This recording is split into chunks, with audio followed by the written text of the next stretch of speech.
Hey, what's going on, guys? Welcome back to Unparalleled Universe for another action figure review. And today we're taking a look at this brand new Beast Kingdom Dynamic Action Heroes Knightmare Batman. And I've been kind of interested in this line for quite a while because they have some good looking figures, but I'm not a big fan of the scale. This is a 1/9 scale action figure. I think that puts him at about 8 inches or something. We'll see when we open them up, but I know it's not 6 inch, so I've kind of stayed away from it. But they've been doing some pretty interesting stuff lately. Recently they released a Buzz and Woody from Toy Story, and both of those look really good. And then at Toy Fair they had a Joker figure with a bunch of soft goods on display, and that thing looks amazing. And then the other one that really caught my attention was Jack Sparrow. They had Jack Sparrow on display with a bunch of soft goods. That thing looks awesome. So I'm probably going to pick up that guy, but it'll really depend on how much I like this figure. But the way that I ended up with this figure is because when I was at Toy Fair, I was checking out the Beast Kingdom setup and I was looking at the Egg Attack figures and stuff like that. I was talking to the guys there. They were super nice, and then I ended up giving them one of my cards, and it turned out they knew who I was. So that was awesome. Those guys made me feel like important. So we talked for a little bit, and then they ended up giving me this figure so that I could come home and review it, and I'm beyond grateful for that. That was so dope. It was probably the highlight of the show for me because I'll be honest, at Toy Fair it was fun and everything, but it was a lot of business, you know, and it felt weird. It wasn't like like magical like a Comic-Con. It didn't have that same like feel to it. It was my first time there, so you know I wasn't really sure what to expect, but it felt very like, I don't know, it was different. I kind of felt out of place. But talking with these Beast Kingdom dudes, it was so cool. They were super nice to me, and they were actually excited that I was looking at their products. So like, I mean, that was really, really cool. But anyways, enough of that. Let's go ahead and talk about this figure. First off, the packaging is pretty simple, but you are able to see the figure. You could see the accessories. Right here it says Batman v Superman Dawn of Justice. It has some information about the figure down here. It tells us that it's a 1/9 scale action figure. Beast Kingdom DC. On the side, it says DAH, which of course stands for Dynamic Action Heroes number 14. So I'm surprised they have that many figures in this line. I could only think of a couple from Justice League and then the Toy Story stuff. So maybe there's a bunch of other ones that I'm not aware of. I'm going to have to look into that. And then on the back, we have some really cool looking artwork of Knightmare Batman. And then it has a bunch of product information right here. It talks about what he's able to do and all the stuff that he comes with. On this side, we have the same thing as the opposite side. And the packaging is collector friendly, so that's always nice. And it's not huge. It's pretty small and compact and easy to store and all that good stuff. But who cares about the box? Let's go ahead and open this figure up and take a look. All right, so here we have Batman right out of the box. And I think it's a pretty good looking figure. And there's a lot of stuff going on here because there's some sculpted pieces and a bunch of soft goods. The scarf, the jacket, and the pants are all soft goods, and the rest is sculpted. The sculpted bits do look very nice, and the soft goods are good too, especially the jacket. There's a wire going through the coat lining here, which is really dope. And then there's some buttons on here that are actual buttons, so that's nice. And or they look like actual buttons. You can't like put them through the jacket or anything, but they look like actual buttons. They don't just look like something like painted on or something goofy like that. Overall, I think the figure does look nice. The face is a little inaccurate, and I'll show you that when we get in close, but just like this, I think it's a cool looking figure. I do kind of wish that the jacket was a little bit more beat up. And as you could see here, one of the buttons on mine fell off, and I have no idea where it's at. So that kind of sucks. You definitely want to be careful when you're handling the figure, when you're first opening it. You don't want those buttons to fall off and get lost. I'll have to see if I could track it down, but they're small. It's small, you know, and I didn't even know that it was gone until just a few minutes ago. So I probably will never find it. But you could see it has like a bunch of buttons on there. There's a 3 down here, 1 up here, and then the one that's supposed to be there. But aside from that, I think the jacket looks good. But I do kind of wish that it was a little bit more beat up and had more of a post-apocalyptic feel to it, because this jacket kind of looks new and clean. I think it would have looked a little bit better if it was like dirtier and kind of beat up. Well, it looks like they tried to go for a beat up thing down here. It looks like it's kind of ripped and stuff. But I wish there was just a little bit more of that, and I just wish that the color of the jacket itself was just a little more grimy, you know? But overall, I think it's a cool looking figure. Check it out. And taking a closer look at the details on this figure, starting off with the head sculpt, I'll be honest with you, I'm not crazy about this head sculpt. I do like the way the mask looks. It has some really nice texture, and I like the way the eyes look, but I'm just not crazy about how the mouth came out. I could appreciate that they were trying to go for like a 5 o'clock shadow kind of thing, but it just didn't really come across very well. And also, I don't think that it looks like Ben Affleck at all. But I do love the way that the mask looks. Check that out. That looks really cool. And the eyes look good, but the mouth just, yeah, it's not so great. And then the scarf is cool too. There is a wire around the scarf that surrounds his neck, so that's pretty cool. And then down in here, the torso has some nice sculpting to it. You've got that bat logo And then there's just a lot of detail around it. And then check this out. Look at this big old gap for the shoulder. So you could get some nice articulation out of the shoulder. Luckily, he has a jacket that's covering that big old gap, because that'd be crazy if not. Then moving on here, the belt looks cool. You've got some gold and black going on. And it is a loose piece, so it kind of just floats around. But it does look good. And then you have some straps and buckles and stuff like that. It's really cool because this actually can unfasten. So that's dope. And the stitching is all clean on the soft goods. So that's nice. Look at that. That looks really good. And over here we have some more like actual buckles. We have the gun holster. Let's go ahead and throw his pistol in there real quick. See how well it fits in there. There we go. You could stick that in there. So that's dope. You got some nice sculpting work on the knee pads. And the boots look really good too. Check that out. Let's go back up here to the arms, because the arms actually have some really nice sculpting work too. I like how they have like these like green wraps on them. So that looks really dope. Yeah, I like the way the arms look. And yeah, I think for the most part the figure looks nice, except for the head sculpt. I think that should have been done a little better. But, you know, it is what it is. I think overall it captures the spirit of this version of Batman. So, and for accessories, Batman actually comes with a bunch of cool stuff. But let's go ahead and start off with his hands, because he does come with 4 different sets of those. First off, we have a pair of fists. And then we have a set of open hands. Next up, we have a set of generic gripping hands. And then for the final set of hands, we have a pair of gun gripping hands. And then aside from those, he actually comes with 3 different face attachments. And these are kind of cool because all you have to do is just like unplug the lower face and then just plug in these new ones. And I think that's a very cool way to do it. That way we don't have to swap out the head every single time. But for the 3 different faces, we have this one here, which we've already seen. This is the one that's on him inside of the box. As I said, I'm not crazy about this one, but you know, it is what it is. And then next up, we have this one where you have some teeth showing. And I think this one looks pretty good. It's a little bit better than the previous one. And then the third one is probably my favorite. It's basically just like a screaming face. I think that one looks awesome. And then aside from that stuff, he does come with a couple of other really cool things. First off, we have a pair of binoculars. And these are really nice too. I like how they look dirty and kind of messed up. And there is an actual strap attached to them, so you could just put these around his neck. So that's cool. And then we have his gun here. His little handgun. This is dope. I like how it's not just one color.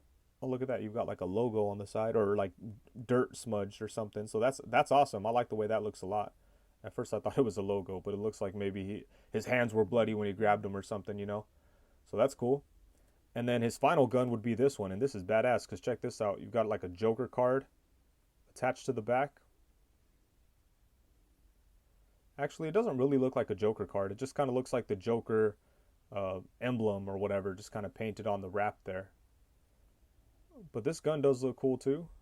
And it also has a strap, so you could just like swing this around him or something. But yeah, this is a cool looking gun for sure. Looks all beat up and everything. And then for the final accessory, he does have a pair of goggles. And these are dope too. I like the way the figure looks with these on him. And they're very, very easy to take on and off. So the goggles are nice. And then aside from all this cool stuff, he also comes with a stand that you could put the figure on. And since this guy's kind of a weird scale, I'm not really sure who I should do size comparisons with, so I'm kind of going to go all over the place. So first off, we have him alongside the Hasbro hyper-realistic Darth Vader and the Marvel Select Far From Home Spider-Man. And then next up, we have him alongside the Disney Store exclusive Miguel from Coco. I don't even know what that line's called, but that is a really cool figure. And on the opposite side of him, we have the NECA movie Teenage Mutant Ninja Turtle Raphael. And then here we have him alongside the Mezco 112 Collective Knightmare Batman and the Mezco 112 Collective, what was that? The Batman vs. Superman Batman. And then here we have him alongside the Marvel Legends Bucky Cap and Marvel Legends Pizza Spider-Man. And since this is a post-apocalyptic version of Batman, here we have him alongside a couple of very important things. We have a thing of hand sanitizer and a roll of toilet paper that I traded Red Hulk to get. So I'm very happy that I have these in my possession and I'm all ready for the end of the world. And as far as the articulation goes, he actually has a really good amount, but it's very difficult to put him into any type of cool poses because of all the stuff that he has going on. The scarf, the jacket, the belt, and the pants all really hinder hinder the articulation. And I guess that's kind of the nature of this type of figure. When you have a toy that has a bunch of sculpted parts and a bunch of soft goods, it's kind of hard to make it all blend and look right and still maintain the articulation. So I get it, but I just wish they found some type of solution. Really, the pants are the worst part. I kind of wish that they maybe gave him some like stretchy material for the pants just so you could get a little bit more out of it. But, you know, as is, it's still pretty decent. I just wish that we could do a little more with it. But anyways, let's go ahead and get into it, starting with his head. His head can move side to side. You got a little bit of tilt to it, which is cool. He could look up to about right there. He could look down to right there. And then he does have movement at the lower neck. And I do like that a lot, but I'm just not crazy about how they kept this piece here. And I know that's how he looks, but I wish they would have maybe just cut it off at the lower neck and then gave the articulation right there. Maybe like glued this down. I don't like the way that this rides up and then pushes his jacket out more than it should. But you could always push it down and stuff. But it's definitely articulated, so that's cool. And then for the torso, you have a diaphragm cut, which is pretty nice, but it's not able to twist at all. But you can rock side to side, so that's nice. And then you get a pretty decent crunch. And then his face fell off. That's one thing about this figure. A lot of his pieces fall off. I mean, nothing important, but the face will come off pretty easy and the hands will come off pretty easy. So that kind of drives me crazy. But anyways, back to it here. His torso does have that crunch and it does move around a little bit. So I think that torso is nice. And originally I thought that he had the same type of torso setup as like a Mezco figure, where he has the diaphragm joint and a ball joint at the waist, but that's not the case. He does have articulation at the waist, but it's not really a ball joint, I don't think. You get a little bit of twist out of it, and it seems like he could kind of swivel on top of it, but not so much. You're not going to get too much movement out of there. And one thing that drives me crazy about this figure too is the way this belt is. It's just a loose piece that floats around, and then his pants, like when you move around the figure, his pants want to like just kind of come down, and it just drives me crazy. So what I'm probably going to do is glue the pants in place and then glue the belt in place over it. And I think that will definitely increase my enjoyment of handling this figure. So we'll have to do that later. And then for the arms, his arms are really interesting. So he has ball jointed shoulders. Let me try to move the jacket out here. He has ball jointed shoulders that kind of come in and out of the torso area. So that's pretty cool. When you bring it out, it does have a gap, but you could definitely put it back in and then you don't have to worry about it. But the ability for it to come out like that definitely increases the articulation. You kind of have like a butterfly joint situation going on because of that. So that's really dope. I like that a lot. And then he does have the ball jointed shoulders, so his arms can come up to about right there. You know, the jacket's open, so it doesn't really get in the way too much of the articulation, so that's nice. And yeah, that's a really weird shoulder setup, but I kind of like it. I love the fact that you could put it back in and it doesn't look weird, you know. I mean, it's covered by the jacket anyways, so it doesn't even matter, but that's a pretty cool concept. And then he does have upper bicep swivel. He has double jointed elbows, which actually get some good bend to him. Look at that. Bam. That's nice. And then his hands are on little ball joints, so they could kind of rotate around. They could swivel. So those are nice, but these do fall off really easy too, as you could see. But there's definitely some movement there, so I like those.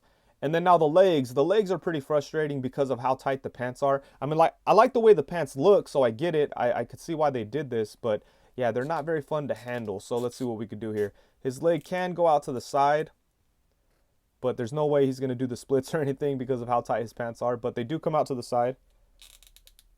They come forward to about right there. And then his pants start going down in the back, and I hate that. And it feels like, I don't know if there's like a ball joint in there or what's going on. Let's see. Could go back to about right there. And he does have an upper thigh swivel. What do we got going on here? It's like swiveling at the ball joint itself. And there's like a mid-thigh swivel. Interesting. Okay. So that's kind of crazy that they would put both of those in there. And then he has a double jointed knee, which again, you mess with the knee and then the pants just come down. So yeah, like I said, I'm going to glue that down, and then even though it'll just make it to where the knee only comes out to 90 probably, I'll still be okay with that. I think I'll be able to do what I need to do with the figure with only that movement at the legs. So I'm not too mad about that. I'm much more concerned with all these loose parts kind of falling around everywhere. I don't like that, so we'll have to fix that. Then let's see what else we have going on here. No boot swivel, but he does have a swivel at the foot. Got a little bit of rocking action because it's on a little ball joint. Got some swiveling, so the feet are nice. then you have toe articulation. So, like I said, there's a lot of stuff going on here, but just the design of the figure, or the design of the character, rather, doesn't allow for a lot of movement. Just the way they did things here, it just, you know, like I said, the pants are the legs are very restricted, and the torso is a little frustrating to handle because of the floating pieces and the scarf and everything like that. But like I said, I'm going to glue some parts down and do some things here, and I think it'll make it so I enjoy handling the figure much more. But just right out of the box, he definitely has a lot of good articulation, but you're going to need some patience to have to deal with it.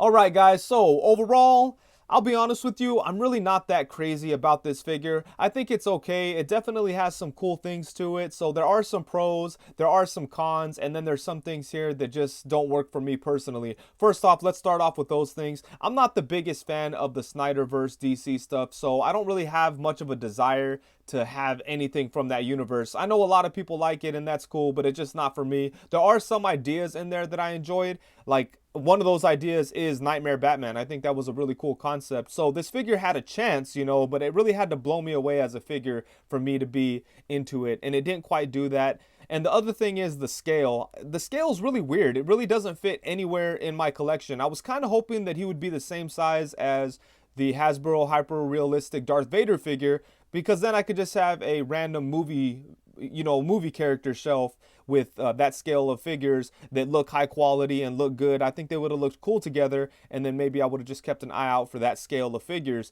But that's not the case. He's too small for that. He's too big for 7-inch, way too big for 6-inch. So I'm just not really sure where I would put this figure. And then as far as just like flaws that I see with the figure, I think the face sculpt isn't very good, and I'm not a big fan of like all of the pieces that aren't really, like the floating pieces, like the belt. I'm not a fan of that. I don't like how some of the straps sag, and the pants feel just like a little too tight or short or something. There's some stuff going on there that I don't like. But none of those things are horrible.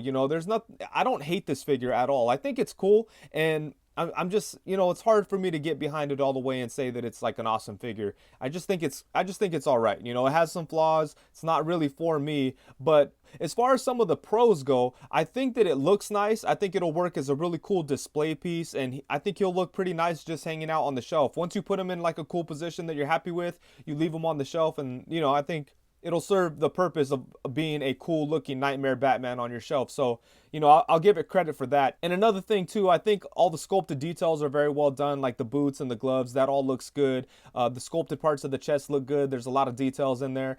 The head sculpt looks okay, but just the face doesn't look good. That's why I was saying before that I wish the head sculpt was a little better. I like the way the mask looks, but I just don't think the face, like the lower half of the face, looks like Ben Affleck.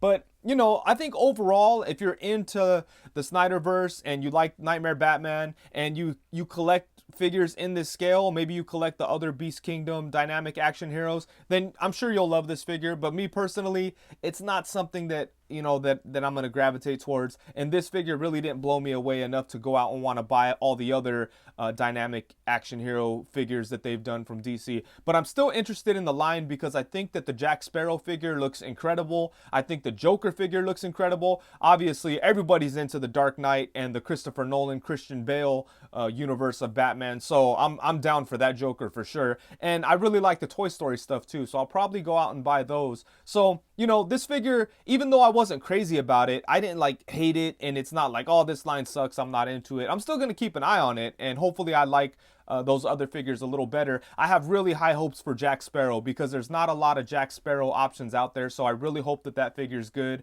But we'll see. And you know what? I kind of feel like Beast Kingdom, their strength is those egg attack figures, because those things are so much fun. They're incredible. They're so well done. Those things blew me away, but this guy just didn't do it for me. So, I hate to say that because I was really excited that they gave this to me to review, and I wanted to love it, but I got to be honest. If I'm not into it, I'm not into it. Maybe someone out there will be into it, and hopefully I did a good job of showing you what this figure is all about. And, hopefully if this is something you want, you could go out there and buy it. But anyways, I think that's it. Thank you so much for watching. Huge shout out to the folks at Beast Kingdom for giving me this figure. I really look forward to reviewing more of your products in the future. In fact, I do plan on reviewing the Egg Attack Gwen Stacy. I know it's not a new figure or anything, but I found it on Amazon for 35 bucks, and I noticed that there's not a lot of reviews for it, so I thought I would grab it and review it, so you could expect that in the next couple of days.